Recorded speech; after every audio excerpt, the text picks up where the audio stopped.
वाहिगुरु जी का खालसा, वाहिगुरु जी की फतेह। आज गुरबानी में से हम पेड़ों के उन नामों की बात करेंगे जो 500-600 साल पहले हमारी धरती पर थे। उनमें से कुछ अब भी हमारे आसपास होंगे और कुछ नहीं। तो इस वीडियो से हमें 3 बातें पता चलेंगी। पहली ये कि 500-600 साल पहले कौन कौन से पेड़ थे, उनके नाम पता चलेंगे। दूसरा, जब हम कभी पेड़ लगाने जाएंगे तो हमें पता होगा कि हमें कौन सा पेड़ लगाना है जो इस मिट्टी को जल्दी से अपना ले। और तीसरा, हमारा गुरबानी में और भी प्रेम बढ़ेगा, क्योंकि जब हम इतनी गहराई और बारीकी से गुरबानी पढ़ते हैं तो मन गुरबानी में अपने आप टिक जाता है।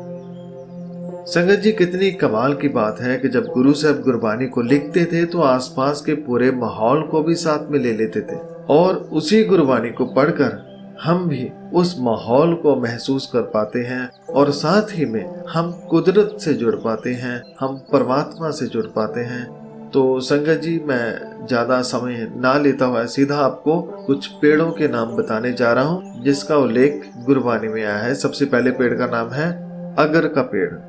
संगत जी, अगरबत्ती जिस पेड़ से बनती है उसे अगर कहते हैं, अगर का पेड़ कहते हैं। ये अगर का पेड़ सुगंधी देने वाला पेड़ है। ये असम, हिमालय आदि जगहों पर ज्यादा पाया जाता है। गुरु साहब फरमाते हैं कि चंदन अगर कपूर लेपन तिस संगे नहीं प्रीत।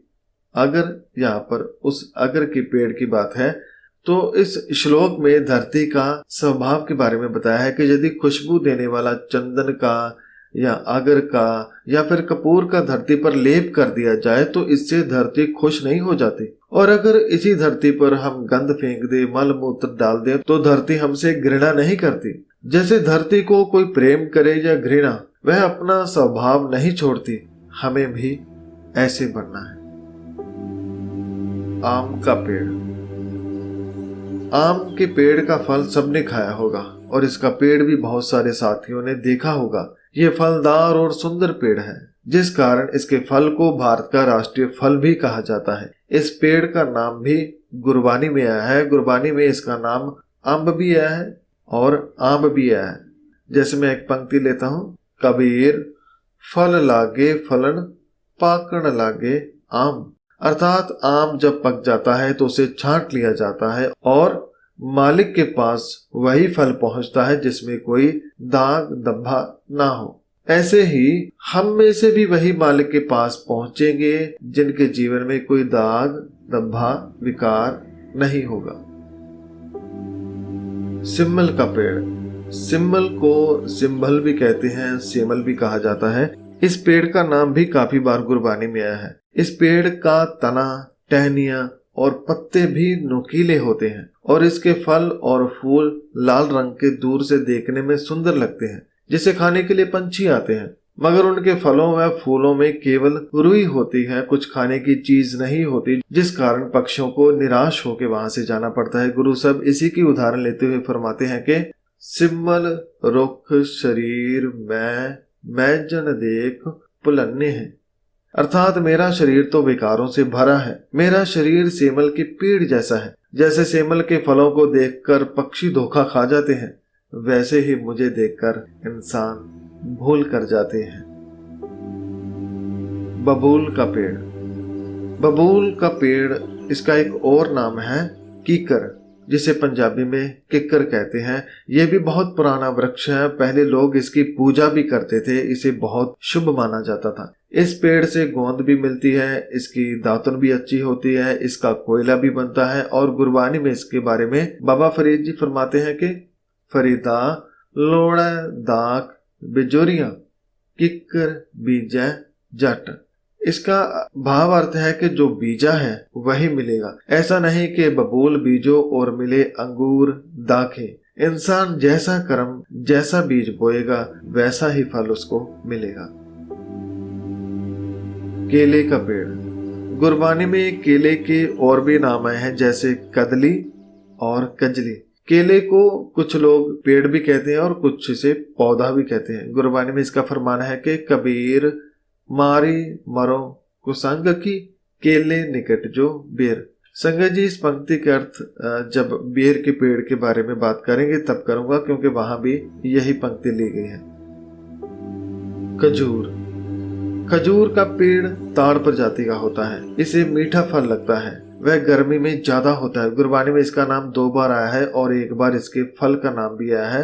फरीदा रब खजूरी पक्कियां माखियां नहीं वहन्य। बाबा फरीद जी फरमाते हैं कि देखो, परमात्मा ने इंसान के लिए खजूरों को पका दिया है और शहद की नदियां भी बह रही हैं, यानी खाने के लिए बहुत कुछ पैदा किया है। लेकिन साथ में यह संकेत भी है कि खाने के पदार्थ देखकर रब को मत भूल जाना। जिसने ये पैदा किया है उसे याद रखना। चंदन।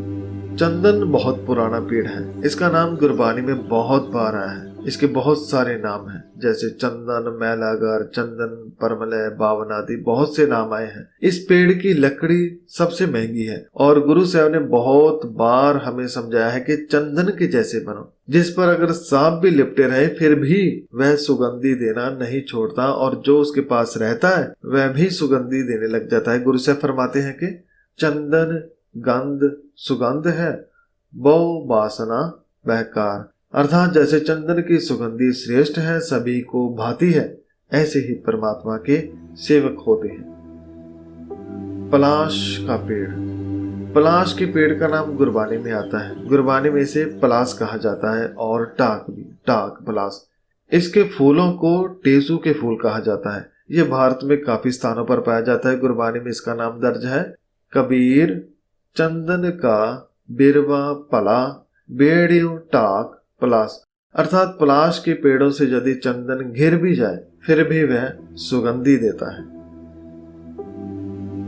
नीम का पेड़। इस पेड़ को सभी ने देखा होगा। ये बहुत ही गुणकारी वृक्ष है। इसके पत्ते व फूल कड़वे होते हैं मगर बड़ी से बड़ी बीमारी को ठीक कर देते हैं। गुरबानी में इसका नाम नीम भी आया है और निम भी आया है। निम पंजाबी में कहते हैं। गुरु से फरमाते हैं कि निम बिरख बहु संचिय अमृत रस पाया। अर्थात नीम के पेड़ को अगर अमृत से भी सींचा जाए तो भी वह मीठा नहीं हो जाएगा, उसमें कड़वापन रहेगा ही। पीपल का पेड़। पीपल का पेड़ बड़े पेड़ों में से एक है। इसकी शाम बहुत ही घनी होती है। इसके मजबूत तनों के ऊपर पहले रस्सी बांधकर पींग बनाई जाती थी जिस पर नौजवान बैठकर झूलते थे। गुरबानी में इसका नाम दर्ज है जिसे पीप कहा गया है। गुरु से फरमाते हैं कि संगत संत संग लग ऊंचे ज्यों पीप पलास खाए लीज। जैसे पीपल के पेड़ के पास अगर पलाश का पेड़ हो तो वह भी पीपल की संगत में आकर पीपल जैसा बड़ा हो जाता है। ऐसे ही जब इंसान सत्संगत में आता है तो साधारण इंसान भी महान हो जाता है, उसकी सोच ऊंची हो जाती है। बरगद का पेड़। पंजाब में इसे बोड़ कहते हैं। ये बहुत ही घना और विशाल पेड़ होता है। हमारा बचपन भी इन्हीं पेड़ों के नीचे खेल कूद के बीता है। इस पेड़ के नीचे आज भी लोग बैठने के लिए थड़े बनाते हैं और कई कई घंटे यहाँ बैठे रहते हैं। ये लोगों को जोड़ने का काम भी करता है। ये गुरबानी में बटक के नाम से आया है। गुरु साहब फरमाते हैं कि बटक बीज में रव रहे जाको 3 लोग विस्तार। अर्थात जैसे बरगद के बीज में पूरे का पूरा पेड़ बसा है, ऐसे ही परमात्मा सभी लोगों में बसा है। बेर का पेड़। पंजाब में इसे बेरी के नाम से जाना जाता है, जिसे फल बेर लगता है। और अगर आप दरबार साहिब अमृतसर में गए हो तो आपको वहां पर बेरी के पेड़ देखने में मिलेंगे, जिसमें से एक है दुख भंजनी बेरी, दूसरा है लाची बेर जो प्रवेश द्वार के पास है और तीसरा है बाबा बुड्ढा जी का बेर, जहां बैठकर वह सरोवर की सेवा की देखभाल करते थे। गुरबानी में इसका नाम बेर ही आया है। भक्त कबीर जी फरमाते हैं कि कबीर मारी मरो कुसंग की केले निकट जो बेर। अर्थात इंसान को अगर सही गलत की पहचान ना हो तो उसे उसकी संगत ही मार देती है। जैसे बेर के पेड़ के नजदीक अगर केले का पेड़ हो तो वह हवा चलने से बेर के कांटे केले के छिलकों को चीर देंगे। संगत जी, इससे हमें 2 बातें पता चलती हैं। पहली तो ये कि हमें अपनी संगत को सोच समझकर चुनना है। दूसरा, जब हम पेड़ लगाएं तो ये भी देखें कि कौन सा पेड़ किस पेड़ के नजदीक सही है और कौन सा दूर सही है, जिससे दोनों फल फूल सकें। महुआ का पेड़। महुआ का पेड़ लगभग हर जगह हो जाता है, मैदानों में भी, पहाड़ों में भी। इसके फल और पत्ते सब काम के हैं। कई लोग तो इनके फलों को भून कर खाते हैं, कुछ इन्हें पीस कर आटे की तरह पुड़ियां बनाकर भी खाते हैं। कई प्रकार से ये काम में आता है और इसकी शराब भी बनाई जाती है। मगर गुरु साहब फरमाते हैं कि तू महुआ की शराब क्यों पीता है? तो उस परमात्मा के नाम की शराब पी जिसको पीने के बाद और किसी नशे की जरूरत ना रहे। गुरु साहब फरमाते हैं कि गुड़ कर ज्ञान, ध्यान कर महुआ, पाओ पाठी मन तारा। परमात्मा का सेवक तो इस तरह से कहता है कि मैंने गुड़ से शराब नहीं बनाई बल्कि ज्ञान को ही गुड़ बना लिया है और ध्यान को महुए के फूल और फिर उसमें प्रभु भय की भट्ठी में चढ़ाया है और मन की एकाग्रता होने पर नाम मदिरा की धारा फिर इससे बहती है जिसे मन पीकर परमात्मा के नाम में मस्त रहता है। यह एक ऐसा नशा परमात्मा के ज्ञान से, उसके प्रेम से पैदा होता है जिससे मन होश में आता है और परमात्मा से मिल जाता है। कपूर का पेड़। कपूर को अक्सर लोग पूजा में जलाते हैं। यह भारत में बहुत पाया जाता है। आज इसकी कमी के कारण ही बाजार में नकली कपूर बेचने वालों की भरमार है। कपूर के पेड़ के फूल भी काम में आते हैं, फल भी, और लकड़ी फर्नीचर के काम आती है। गुरबानी में कपूर और कर्पूर दो नाम इसके आए हैं, जैसे कि कर्पूर पुहप सुगंधा परस मानुख्य देहं मलिनं, अर्थात मनुष्य इतना मैला और दुर्गंध से भरा है कि वह अपने ऊपर कपूर और अन्य सुगंधी देने वाले इत्र वगैरह लगाता है, मगर मनुष्य इन्हें भी अपनी मैल से मलिन कर देता है। गुरु साहब फरमाते हैं कि अपने अंदर प्रभु गुण पैदा करो ताजो तुम में से रब की खुशबू आए, अच्छे विचारों की सुगंध आए, जिससे समाज में अच्छाइयों की खुशबू फैलाई जा सके। ताड़ का पेड़।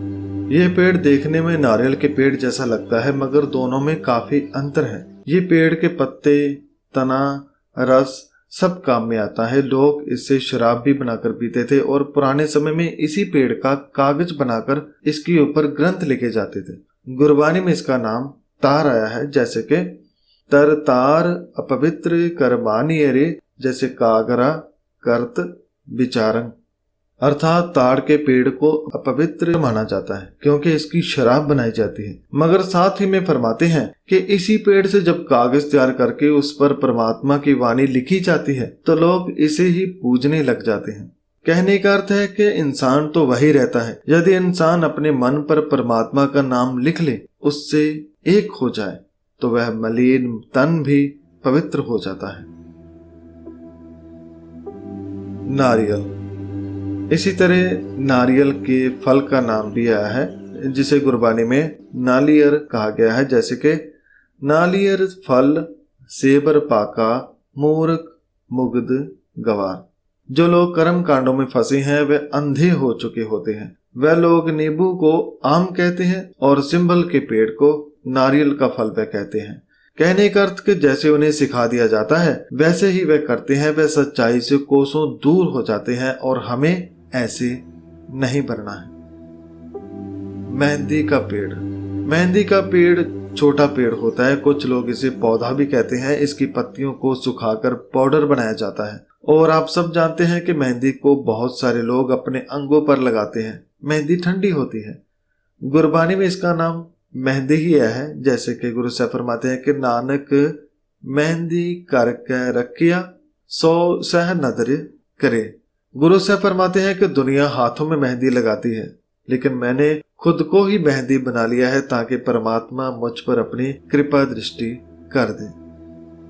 सो अंत में हम बात करेंगे जंगल की। जंगल यानी जहाँ पर ढेर सारे पेड़ हों, जहाँ पर पशु पंछियों के परिवार हों। संगत जी, अगर जंगल होंगे तभी हम भी सांस ले पाएंगे। अगर जंगल ना रहे तो ना पशु रहेंगे, ना पंछी रहेंगे और ना हम। इसलिए जंगलों को बचाने की जरूरत है। गुरबानी में बहुत बार जंगल का नाम आया है। इसके और भी बहुत सारे नाम आए हैं, जैसे गुरबानी में इसे वन भी कहा गया है, वन भी कहा गया है, उद्यान भी कहा गया है, पर्वत भी कहा गया। पर्वत में भी ढेरों पेड़ होते हैं। ऐसे बहुत सारे नाम आए संगत जी। पेड़ हमें फल देते हैं, फूल देते हैं, लकड़ी देते हैं, ऑक्सीजन देते हैं, बहुत कुछ देते हैं, इसलिए इन्हें बचाना बहुत जरूरी है। तो संगत जी, ये वीडियो तो केवल पेड़ों के नामों के बारे में थी, लेकिन एक अलग विषय और भी है, वह है पेड़ों से शिक्षा। गुरबाणी में पेड़ों से हमें क्या क्या शिक्षा मिलती है उसके ऊपर भी बहुत कुछ गुरबाणी में लिखा है। और इसके अलावा संगत जी, गुरबाणी में केवल पेड़ों के बारे में नहीं बल्कि पौधों के बारे में भी बहुत कुछ लिखा है। इसके अलावा फूलों के बारे में, फलों के बारे में, अनाज आदि के बारे में भी काफी कुछ लिखा है। तो संगत जी, ऐसे बहुत सारे विषय हैं जिन्हें जब खोजा जाता है और खोज खोज कर गुरबाणी को पढ़ा जाता है तो मन और भी ज्यादा गुरबाणी में टिक जाता है, गुरबाणी की हमें समझ आने लग जाती है। तो संगत जी, आज की वीडियो में इतना ही। मैं धन्यवाद करता हूँ गुरु श्री गुरु ग्रंथ साहिब जी का, जो उन्होंने कीमती से कीमती खजाना अपने अंदर बसा कर रखा है। और ये खजाना हर किसी के लिए है। जो भी इंसान इसे पढ़ता है, समझता है, वह इस खजाने को प्राप्त कर लेता है और अपने जीवन को बदल लेता है। तो अंत में आप सभी का भी धन्यवाद। वाहिगुरु जी का खालसा, वाहिगुरु जी की फतेह।